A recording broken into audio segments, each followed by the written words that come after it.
In America, the media coverage of Olympic basketball is so much different from what we typically see in the NBA.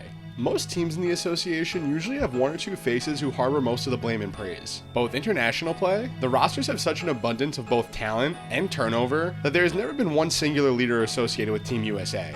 But for well over a decade now, Kevin Durant has silently filled that role as Captain America. Throughout his 14 years of international play, he's amassed 4 gold medals across FIBA and the Olympics, and has been the best player on the team every time he suited up for his country. Today, we're going to look back at all the times KD has played for Team USA, go over his role and impact on each team, and discuss how his stellar performance over the years should impact his legacy. Before we get started with the official list of teams he's played for, I wanted to include how he participated in the 2007 training camp for Team USA in preparation for the FIBA Americas tournament. During a team scrimmage, the writing was on the wall that KD was going to be the top dog for the United States very soon, as he dropped 24 points in 20 minutes at just 18 years old. In a game that featured legends like Kobe, LeBron, and Melo all in their primes, this was quite the accomplishment for someone who was yet to play a single NBA game at the time. But the first official USA roster that he was on was the 2010 World Cup team. The United States re-established themselves as the premier country for basketball after winning the 2008 gold medal. However, that was obviously due to the long list of superstars that elected to play for the team that year.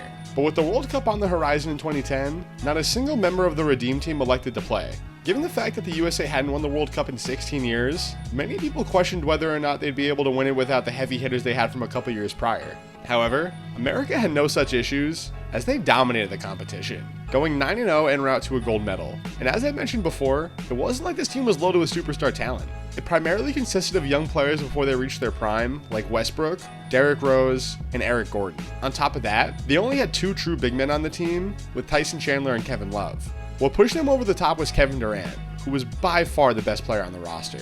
At just 21 years old, he averaged a bit under 23 points per game on well above 50-40-90 splits to lead his country to the gold. Heading into the tournament, everybody knew that Durant was special since he just became the youngest player in NBA history to win a scoring title, but this right here made it known on the international stage that KD was one of the best players in the world. Like 2008, the 2012 team brought a powerhouse of a roster together. After the final list of players was announced, there were legit talks about whether or not this team would go toe-to-toe with the '92 Dream Team. So much so, that one of the biggest selling points of NBA 2K13 was the ability to play as both of these teams. It wasn't without warrant either, as this team had a ton of NBA legends. Chris Paul, Carmelo Anthony, Kobe Bryant, LeBron James, and of course, Kevin Durant, who by now was a full-blown megastar. With 3 straight scoring titles and a finals appearance under his belt, it was obvious that he was not only one of the best up-and-coming young players in the NBA, but that he was right there on the level of the best players in the league. And just like he did in 2010, KD led his country to yet another gold medal during the London Games. And it was clear that he was the first option on this team as well, as he led the team in both minutes played and shots attempted.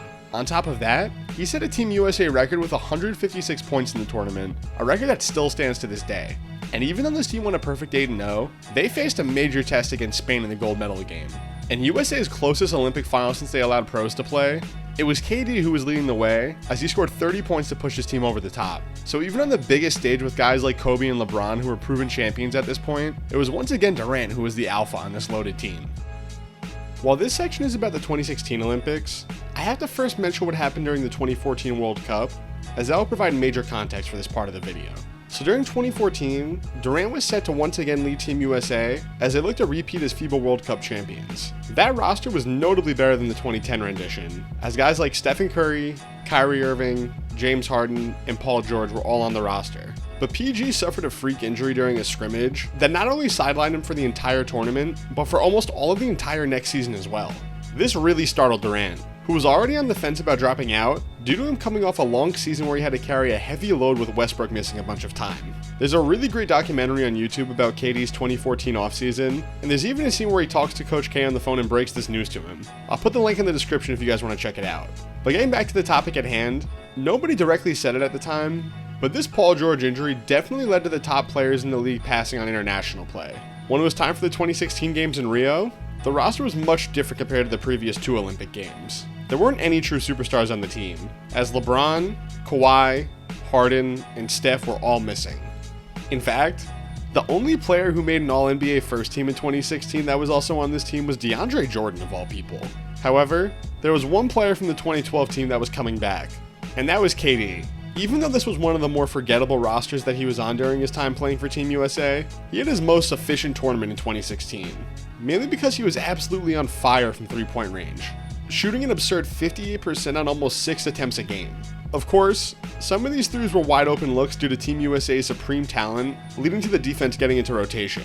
But a lot of these threes were really tough looks that were right in the defender's face. He led all players in threes made, despite being just 4th in total threes attempted. And to top it off, he once again dropped 30 points in the gold medal game against Serbia. While Team USA was definitely still super stacked compared to the rest of the competition, it was reassuring to see Durant still show a desire to play at this point in time, because it was absolutely not the norm in 2016 for someone as good as him to suit up for Team USA.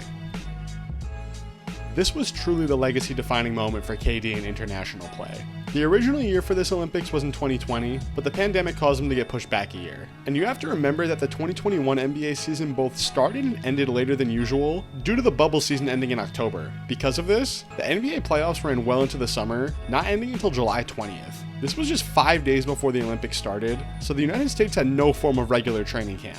And they needed it too, because his roster was all over the place. The only returning players from the 2016 team were Durant and Draymond, and the rest of the roster was filled out of first-time Olympians. The supporting cast included guys like Damian Lillard, Zach LaVine, Bam Adebayo, Drew Holiday, Devin Booker, Jason Tatum, Kevin Love, and Bradley Beal. However, Beal and Love both ended up withdrawing from the team, and they were replaced by Keldon Johnson and JaVale McGee. This was absolutely, without a doubt, by far the weakest Olympic roster that the US has put together since pros were allowed to play. To top it all off, Team USA's second best player on paper at the time, Damian Lillard, was dealing with an abdominal injury that severely limited his production. With the subpar roster consisting of guys coming in late due to the playoffs and very little time to practice, America struggled in a mighty way to start, as they lost their first 2 exhibition games to Nigeria and Australia. When the Olympics officially started, America then lost its first game out of the gate to France, ending their 25-game winning streak. This set off all the alarms, and had people really questioning if the US had what it needed to bring home the gold. They eventually got through the preliminary rounds as the 2 seed, and had a hell of a path ahead of them, as they would have to go through Spain, Australia, and France in single elimination games in order to bring home the gold. But KD ended up putting his country on his back to secure yet another gold medal. This was not only his 3rd Olympic gold medal, he also surpassed Carmelo Anthony as America's all-time Olympic scorer in this tournament.